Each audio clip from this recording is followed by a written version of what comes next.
Welcome back, sinners, and today we're going to dive into the film Pitch Black, a 2000 film directed by David Twohy starring Vin Diesel, Radha Mitchell, Cole Hauser, and Keith David, where a group of airplane crash survivors battle bloodthirsty monsters to survive. As the movie begins, a space transport ship, Hunter Grotzner, carrying about 40 people, is seen sailing in its designated lane. 22 weeks into its journey and several weeks away from the next stop, an accident occurs and the ship is knocked into the atmosphere of a nearby planet, triggering gravity, waking up the crew, and also killing the captain. Docking pilot Carolyn Fry and navigator Greg Owens attempt to take control of the ship, but they fail and the ship crashes onto the nearby planet. The impact of that landing breaks open the main cabin and things are all scattered outside, along with the long trail of impact. Including Fry and Owens, 11 people survived the collision: a Muslim imam and 3 young Muslim boys, Ali, Hassan, and Suleiman, antique dealer Paris, stowaway teenager Jack, John's Zeke Ezekiel and his partner Sharon Shaza Montgomery, and finally, Richard B. Riddick, a criminal and a feared monster, who has a unique eye with which he can see in the dark but gets hurt if light falls on it. After the chaos has subsided, Fry discovers Owens impaled by a metal shaft. She looks for painkillers in the cabin's back, but it's no longer there. Fry then orders everyone off the ship as Owens suffers excruciating pain, then stays by his side as he passes away. While the other survivors emerge from the shipwreck and survey their surroundings, Riddick tries to flee, but is quickly apprehended by Johns and restrained inside the ship while being chained, blindfolded, and tied. The crew soon finds out that the planet is a barren and bright hot desertscape, having air that they can breathe, but with little difficulty. Their compass needle sways aimlessly, and hence there is no way of finding any direction. When Fry joins them, the crew thanks her for saving their lives from a hopeless situation, but she is reluctant to accept their gratitude because she had previously tried to kill them. Later, they find the cargo hold cabin of the ship somewhere about 50 meters from their location. Inside, Paris finds his bottles of luxury wine, which is not broken, and the crew decides to use it instead of water, as there is no other water source in the desert. But Imam, a Muslim, doesn't like that idea and gives hope to others, saying that all deserts have water and are only waiting to be found. In the meantime, Riddick uses his skills to break free from the tie, and the crew finds out about it. The other survivors are very afraid of Riddick because of his infamous past. Johns then advises everyone to take a weapon from the shipwreck because he thinks Riddick will return to the ship to get what he needs, and when he does, they could kill him. Jack, on the other hand, is unique, and he idolizes Riddick to the point of admiration. As it appears to be getting closer to sunset, Fry orders Imam to continue looking for water while the weather is still cool, and before it gets dark. They then notice something amazing on the horizon: 3 suns that appear to promise never-ending daylight. This makes the crew happy, as it helps them keep looking for Riddick, who won't have the advantage of the darkness and water without any difficulty. Iman then goes out looking for water in the desert, and Johns, along with Saza, Paris, Jack, and Zeke, steps out in search of Riddick. After some time, Johns locates some trees far from where they're standing and speculates that there may be water nearby.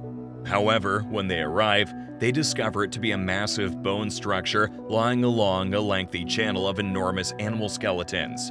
While resting outside, Fry admits to Johns that she nearly threw the passenger cabin out the window during the collision, but Johns assures her he won't tell anyone. However, they're not alone, because Riddick is hiding with his bone shiv behind them in the shade. The group continues scouting after leaving the boneyard and passes through a small canyon with numerous spires perched on the ridgetops and a ribcage skeleton forming an archway over the road. They start discovering man-made items, like a solar-powered toy robot near the canyon's end, and eventually come across a fully developed, long-abandoned human settlement. They conclude that there was once water there after discovering items related to water, such as jugs, a moisture recovery machine, and a tap. In a pitch-black space, Fry discovers an orrery, which is a mechanical model that depicts the motion of the planets around their suns. Fry then tries to turn on the lights with her voice, but receives no response. She then opens the windows to let in sunlight, which causes the solar-powered orrery to begin operating. According to the model, there are 3 suns and 3 planets between them. The middle planet is reportedly where they have landed, and one of the outer planets has a ring resembling Saturn. As she leaves the room, Fry finds a small spaceship at the back of the settlement, which gives her hope. Back at the wrecked ship, Zeke is preparing a mass grave to bury those who perished in the crash. Later, when Zeke brings the bodies there to be buried, he notices a hole in the grave. Despite firing his guns, he examines the hole and is then fatally dragged inside by an unknown force. Shaza hears the scream and runs to the place, where she finds blood everywhere, and also Riddick sitting there with his knife. Shaza mistakes Riddick to be Zeke's murderer, and the crew chases him with weapons. As Riddick runs away, Johns chases after him, fights him, rips off his safety goggles, and chains him back up in the shipwreck. Fry goes up to Riddick and asks him why he killed Zeke. He responds that he is no longer the group's main issue, dropping hints that Zeke was killed by unidentified creatures and that the body might be further down the hole. Despite John's warnings that Riddick is lying, Fry starts to believe Riddick and makes the decision to look into the hole. Fry then enters the tunnel where Zeke vanished while being restrained by a safety wire and discovers his severed ankle and boot. She notices several top conical openings where sunlight enters the cave. Those appear to be the interior of the spires they have seen from outside, and the residence of the planet's alien occupants. She freaks out screaming as she discovers the aliens lurking there in the shade and making strange noises, and with the help of the group outside, she manages to escape into another hole. Johns then releases Riddick from the chain to fight for survival and promises him freedom under the condition that he won't carry his bone knife. After that, the group gathers their possessions, including a power cell from the wrecked ship, and travels to the settlement. Reaching there, the crew attempts to fix the skiff ship at the settlement.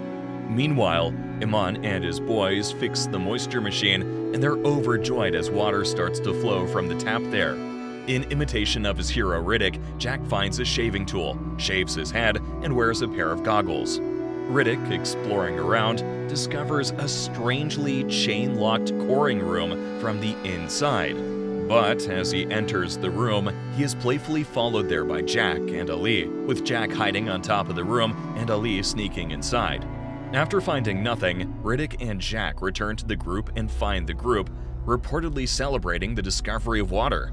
At the gathering, the group talks about the things the people before them left there at the settlement.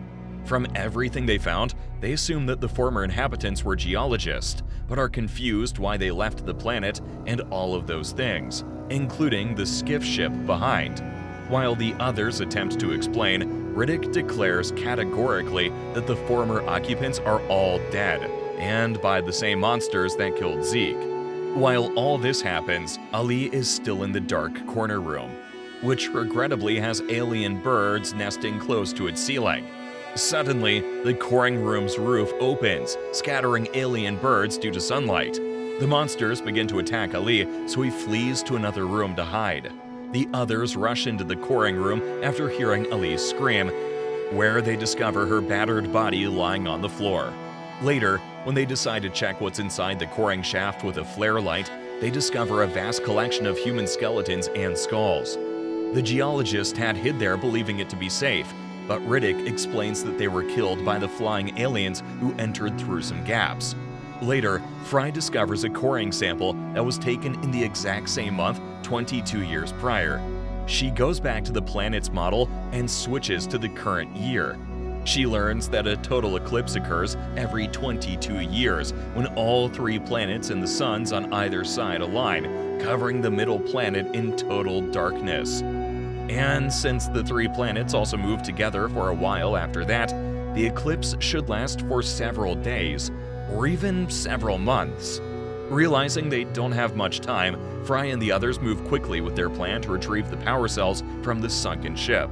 John cautions Fry against doing that, explaining that Riddick's previous escape involved flying a ship and killing the pilot.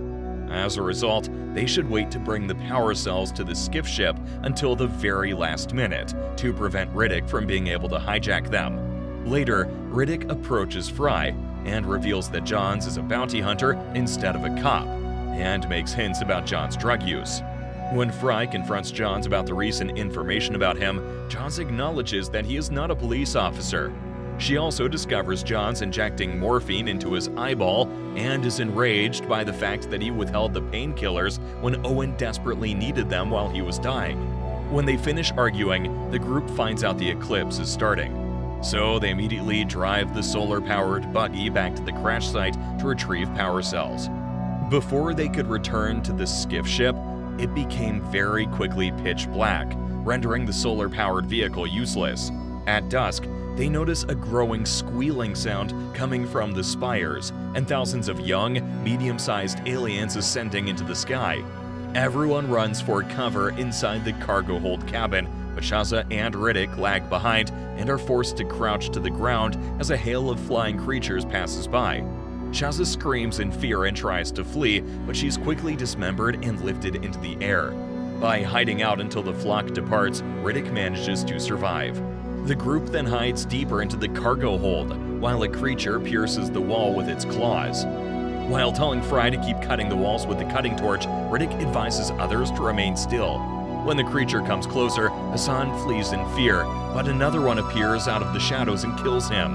Riddick then rushes to the others as more creatures appear, but falls to the ground when they shine a light in his eyes. When the light strikes the creature pursuing him, it burns and tries to run away. However, Johns is able to shoot the creature down, and they discover that light actually causes their flesh to burn, explaining the reason for the creature's aversion to light.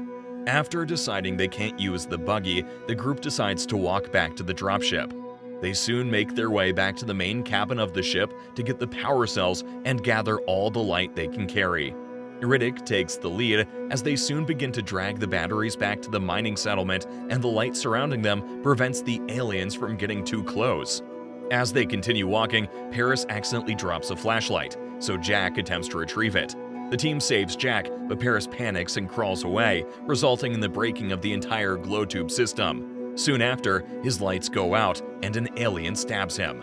When they encounter a canyon, Riddick realizes they must take a different route because the creature can detect the girl's bleeding easily. The group is puzzled because Fry is not wounded, but Riddick was actually talking about Jack, who is actually a girl. Jack reveals that she pretended to be a boy to make people stop messing with her. While they're still moving, Johns approaches Riddick in silence and talks to him about sacrificing Jack for their safety and using her body as bait to confuse the aliens. Riddick counters that they might require a larger individual to accomplish that.